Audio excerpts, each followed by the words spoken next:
Bismillah walhamdulillah wassalatu wassalamu ala rasulillah wa ala alihi wa sahbihi wa man walah wala hawla wala quwata illa billah. Barusan kita keluar dari sesi Syekh Dr. Utsman Al-Khamis hafizahullah. Beliau berbicara tentang tema seorang dai seharusnya menjadi seorang yang istimewa, seorang yang mutamayyiz, yang berbeda dari orang lain. Karena seorang dai, seorang penyeru kebaikan adalah qudwah, contoh bagi orang-orang yang berada di sekelilingnya.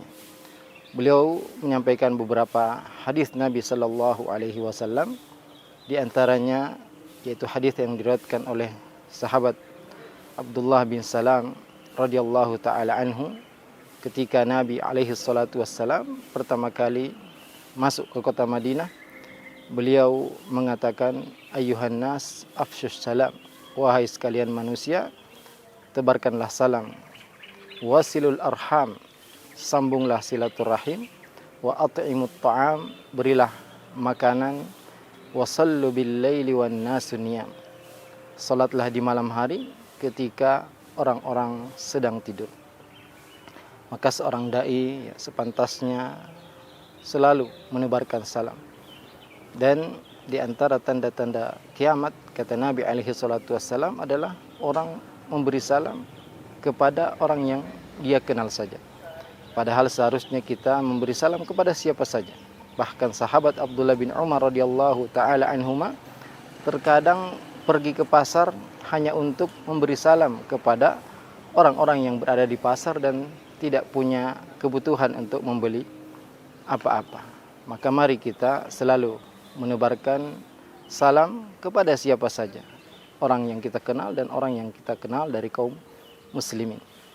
Kemudian yang kedua, seorang muslim, seorang dai terutama, dia harus menjadi seorang yang dermawan, yaitu selalu berbagi makanan. Wa at'imut ta'am, terutama di waktu seorang membutuhkan makanan tersebut, maka pahalanya tentu lebih besar lagi. Juga wasilul arham, seorang muslim, apalagi seorang dai yang selalu mengajak kepada kebaikan, dituntut untuk selalu menyambung silaturahim. Dan menyambung silaturahim ini bukan hanya artinya membalas, mengunjungi orang yang mengunjungi kita, menelpon keluarga yang menelpon kita, membantu keluarga yang membantu kita, tapi siapa saja keluarga kita, terutama yang memutuskan hubungan dengan kita, maka kita berusaha untuk menyambung silaturahim kita kepada mereka semua. Dan di antara sebab diluaskannya rezeki dan dipanjangkannya umur adalah ketika kita selalu menyambung silaturahim.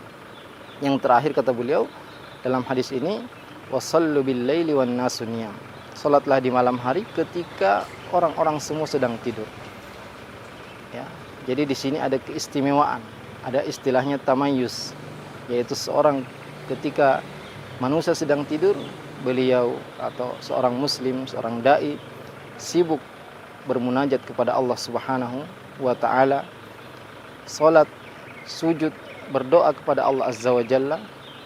Juga di antara ciri-ciri orang yang istimewa dalam hadis yang lain yang cukup panjang, yaitu tentang 7 orang yang dinaungi oleh Allah Subhanahu wa taala, di mana tidak ada naungan pada saat itu, pada hari kiamat, yaitu imam yang adil, pemimpin yang adil, kemudian seorang yang hatinya selalu bergantung kepada masjid, selalu rindu untuk kembali melaksanakan sholat. Juga seorang pemuda yang tumbuh di atas ketaatan kepada Allah Subhanahu wa taala, dan orang yang bersedekah, yang menyembunyikan sedekahnya sehingga tangan kirinya tidak mengetahui apa yang disedekahkan oleh tangan kanannya.